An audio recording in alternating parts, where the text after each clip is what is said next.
Guys, kali ini aku bakal menceritakan pengalaman seseorang dalam memelihara tuyul selama 8 bulan. Perlu Anda ketahui bahwa cerita ini dimuat oleh sebuah koran harian. Jadi menurut saya sebagai orang yang pernah berkecimpung di dunia jurnalis, saya meyakini bahwa cerita ini benar-benar ada dan benar-benar terjadi. Mengapa? Karena seorang jurnalis dalam melaksanakan tugasnya atau melakukan peliputan berita, dia terikat oleh kode etik, dan salah satunya adalah berita tersebut ada dan faktual. Cerita ini dimulai dari pengakuannya kepada seorang wartawan HR. Nama dan alamat lengkap narasumbernya tidak bisa disebutkan secara jelas. Kita sebut saja namanya si Bos, berusia 40 tahun. Meskipun hidup si Bos waktu itu serba kesusahan, namun si Bos mengaku menerima keadaan tersebut. Namun namanya manusia, ia ingin selalu lebih baik, lebih berkembang. Berbeda dengan istrinya. Istri si Bos mengaku tidak kuat dengan himpitan perekonomian. Awalnya saya sangat takut, namun karena himpitan perekonomian yang semakin menyesakkan dan desakan sang istri, akhirnya kami berani melakukan pesugihan ini.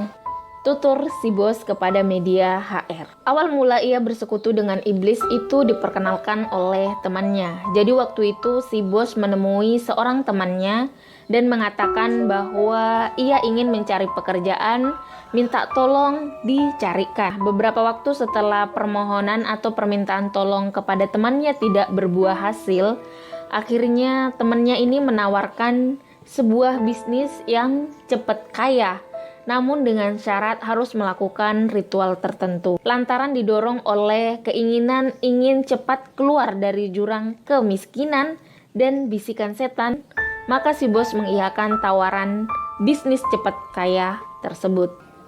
Singkat cerita, saya dan istri sepakat bahwa kami ingin cepat kaya. Lalu saya dengan istri kemudian diantar oleh teman saya ke rumah seorang dukun. Lalu kami menjalankan sebuah ritual gaib.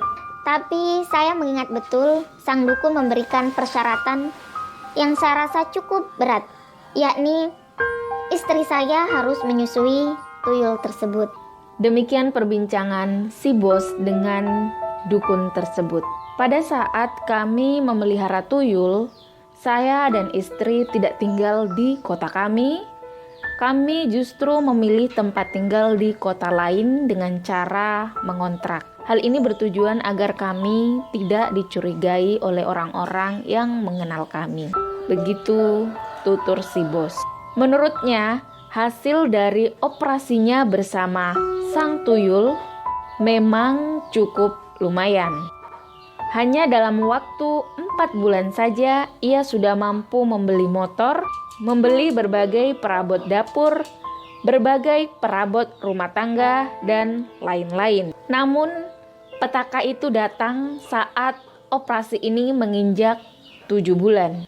Ternyata istri si Bos sudah tidak kuat lagi untuk memenuhi persyaratannya. Ia tak kuat lagi untuk menyusui sang tuyul. Nah, baru pada bulan Oktober 2008, si Bos akhirnya memberanikan diri untuk menemui seorang ustadz, lalu menceritakan kondisi istrinya dan meminta masukan agar bisa terlepas dari pesugihan sang tuyul.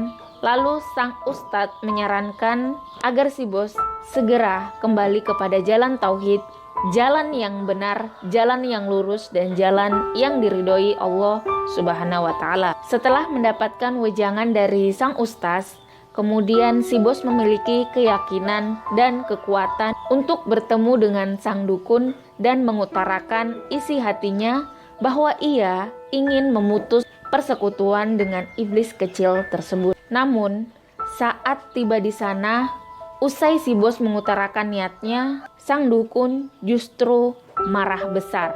Bahkan ia mengancam keluarga si bos akan mendapatkan malapetaka besar jika berani memutus pesugihan tersebut. Pada saat itu, saya sungguh ketakutan karena sang dukun terus mengancam saya. Namun dengan terus memegang asma Allah dan keyakinan kepada Allah Subhanahu wa Ta'ala, saya memberanikan diri untuk memutus pesugihan ini. Beruntung sekali, istri saya tidak sampai meninggal dunia gara-gara menyusui sang tuyul tersebut. Si bos menyadari bahwa perbuatannya merupakan syirik dan dosa besar.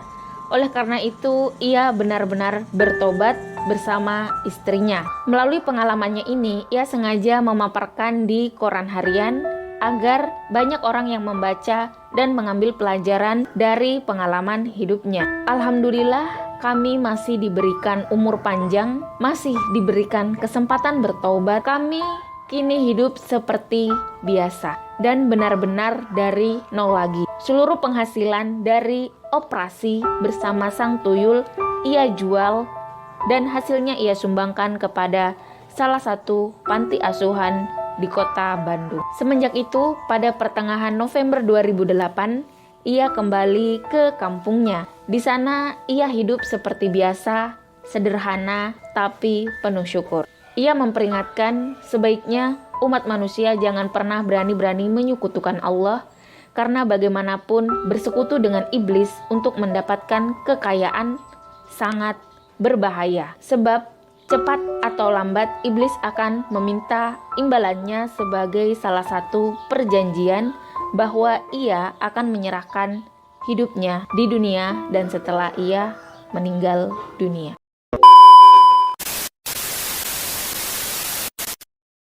Guys, saya pikir Anda perlu mengetahui apa sih ciri-ciri orang yang memelihara tuyul agar Anda lebih waspada. Adapun ciri-ciri orang yang memelihara tuyul, yang pertama, pelaku pesugihan tuyul biasanya kalau makan di malam hari tidak pernah mencuci tangannya, sebab tuyul akan menjilati setiap jarinya. Selain itu, ia akan menyisahkan beberapa makanan di piringnya. Sisa makanan ini dipercaya akan dihabiskan oleh tuyul peliharaannya. Ciri kedua, orang yang memelihara tuyul akan meletakkan tangannya di belakang seperti orang menggendong anak-anak. Bagi orang yang bisa melihat makhluk gaib, maka orang tersebut terlihat menggendong tuyul. Ciri ketiga, rumah orang yang memelihara tuyul akan dicat warna-warni. Mengapa? Sebagaimana anak-anak atau balita, tuyul juga menyukai warna-warni. Yang keempat, di rumah orang yang memelihara tuyul atau di sekitar areal pekarangannya terdapat sesajen sebagai salah satu tahap ritual dalam pesugihan ini. Guys, demikianlah sekelumit tentang tuyul. Apakah jika kalian dalam posisi si bos, terhimpit kesulitan hidup, kekurangan perekonomian, dan desakan istri yang tanpa jeda, apakah pernah terbesit di pikiran Anda untuk melakukan pesugihan, atau bahkan Anda tidak percaya dengan hal-hal semacam ini? Apa pendapat kalian? Please banget komen di bawah.